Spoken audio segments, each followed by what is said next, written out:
o conhecimento é uma coisa que liberta as pessoas, né? Só que as pessoas têm que entender isso, cada vez as pessoas estão entendendo mais, que o conhecimento não é diploma. Ele pode te dar liberdade, pode te dar poder, mas não é diploma. E ele proporciona muitas coisas na nossa vida, né? E aí, para isso, para esse conhecimento, precisa de ter investimento, força, determinação, e aí nós pensamos o seguinte, vamos ver alguns conceitos? Bom, o que é um problema? O que é uma solução? O que é uma objeção? Eu coloquei de uma forma como eu entendo um problema. O problema é a pergunta que a solução precisa resolver. Veja que interessante. O problema, né, é a pergunta como não sei o que eu preciso fazer para não sei o quê. É a pergunta que a solução precisa resolver. Mas o que é uma solução? É a resposta para aquele problema, né, que a pergunta precisa resolver. E o que é a objeção? Objeção é preservar interesses. E o que significa preservar interesse? É a capacidade de negociar. Porque as pessoas imaginam muitas vezes que a objeção é alguma coisa em que a pessoa pessoalmente diz assim, eu não quero porque eu não gosto de ti. Não, a objeção ela está preservando o interesse. Mesmo que ela não goste da outra pessoa, ela está preservando o interesse dela. Eu não quero falar com pessoas assim, eu acho isso muito caro, ela está preservando o interesse. E normalmente nós não entendemos a objeção assim. A gente entende que a objeção não, porque ela, a cabeça dura, ela não quer.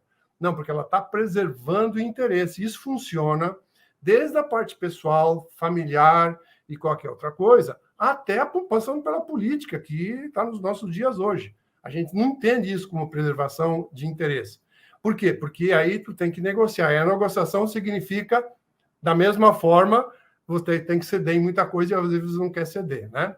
Então, olhando esses conceitos, nós vamos olhar, focar na objeção, porque a objeção é aquele ato de eu quero preservar, eu quero contrapor, eu quero contestar, eu quero argumentar de forma contrária, eu tenho razões contraditórias com a tua, né? E eu vou criar obstáculos em função disso aí. Vou criando muitos obstáculos. E esses obstáculos normalmente são criados de forma interna e externa, né? Essa objeção interna é a principal e as pessoas, às vezes, querem contornar as objeções externas, mas não se lembram que primeiro tem que contornar a objeção interna. E a objeção interna, eu vou contar uma coisa que aconteceu comigo, que eu acho que é importante a gente trocar essas experiências. Eu me lembro que quando tinha 20 e poucos anos, eu fui trabalhar numa empresa lá em Porto Alegre, e era para ir numa segunda-feira, levar meus documentos, e quando chegou na segunda-feira, eu não fui, porque a outra empresa não tinha me liberado os documentos. Na verdade, era o Banco do Brasil. Eu saí do Banco do Brasil para trabalhar nessa empresa, que muita gente achou que estava maluco, quem sabe estava, né? E eu cheguei lá, no outro dia, todo cheio de justificativa, pensando o seguinte, bom, eu tenho um motivo para dizer por que eu não vim na segunda-feira. Quando eu sentei na frente do diretor industrial, era uma grande empresa, e ele me pediu assim, por que motivo você não veio ontem?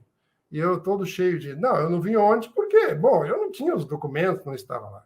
E ele me disse o seguinte, duas coisas. Em primeiro lugar, eu quero te dizer que quando a gente não consegue cumprir uma coisa, a gente avisa que não deu, tá? E remarca o dia depois. E a segunda coisa que eu quero te dizer, né, que aqui nessa empresa, todas as pessoas aqui são números. São milhares de pessoas, todos aqui são números. Você está vindo de um lugar, né, e tal, que era uma agência, coisa assim, mas aqui são números. E aquilo, as duas coisas me bateram. E eu fiquei pensando, o que eu vou fazer aqui numa capital e o cara me jogar isso aqui? Aprendi a lição, nunca mais... Aliás, a partir dali, eu nunca mais deixei de cumprir nenhum prazo, né? 9 e 9, certinho, tá? A não ser que aconteça uma coisa, mas daí eu vou avisar, né? E aí eu pensei o seguinte, o que eu vou fazer? E comecei a me lembrar que a única coisa que diferencia as pessoas era a informação. E comecei a ir nas fábricas, nós tínhamos muitas fábricas, e comecei a juntar dados, informações, né? Como não tinha Excel, não tinha computador naquela época, né? O que eu fiz? Eu peguei um cartãozinho pequenininho, fiz tipo um Excel, né? Fiz o Excel e comecei a colocar todos os dados que você possa imaginar das empresas. Horas trabalhadas, consumo de energia elétrica, horas extras, faturamento, tudo. Não tinha, as empresas não tinham isso.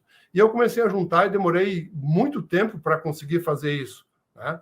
E para a gente conseguir fazer isso, da forma que a gente está fazendo, tinha que dedicar bastante tempo. E aí, com meses depois, precisava a empresa construir novas fábricas e os engenheiros começaram a perguntar o seguinte: eu preciso de tal informação para fazer os projetos, para mandar para os bancos, etc. E eu comecei a dizer: eu tenho. E aí eu virei um local onde as pessoas vinham buscar a informação. E uma delas era o custo de energia elétrica, e eu fiz a seguinte pergunta: por que é que uma indústria tem uma multa de, no caso hoje, como fosse, 100 mil reais? E aí o engenheiro me disse: né, esse é o fator potência, o fator demanda, que tem um problema de multa, porque naquela hora você tem a demanda toda, e aí você cria esse problema de essa multa todos os meses. E ele disse: mas não tem solução? Eu disse: não, tu liga a fábrica, os motores. E eu fui para a fábrica, a gente desenvolveu com os gerentes uma forma de ligar os motores em ciclos. E a conta de energia baixou muito, mas muito. Imagina hoje uma conta de energia baixar de todas as fábricas 500 mil. A direção quer saber quem inventou isso, quem foi. Ou seja, eu estou contando essa história para mostrar como que a gente tem que, em primeiro lugar de todas as coisas, contornar a objeção interna. Bom, eu podia não contornar essa objeção e dizer: realmente, aqui são tudo um número e vou tentar fazer o que eu estou fazendo. Então, quando você quer contornar a objeção externa, em primeiro lugar, você tem que contornar a sua objeção interna. E aí é acreditar no produto. A pessoa nunca vai conseguir vender um produto achando ele caro. Está entendendo? Ou não acreditando no produto. E você nunca vai convencer outra pessoa na tua posição se tu acredita na outra posição. Mesmo porque, quando tem uma discussão, se a gente pensasse diferente, a gente não estava discutindo aquele negócio, porque pensava diferente. Né? Então, essa pequena história é exatamente para mostrar que existem essas objeções internas e externas, né? E que essa é uma coisa que vem, a interna vem de dentro de ti, a externa você não tem controle.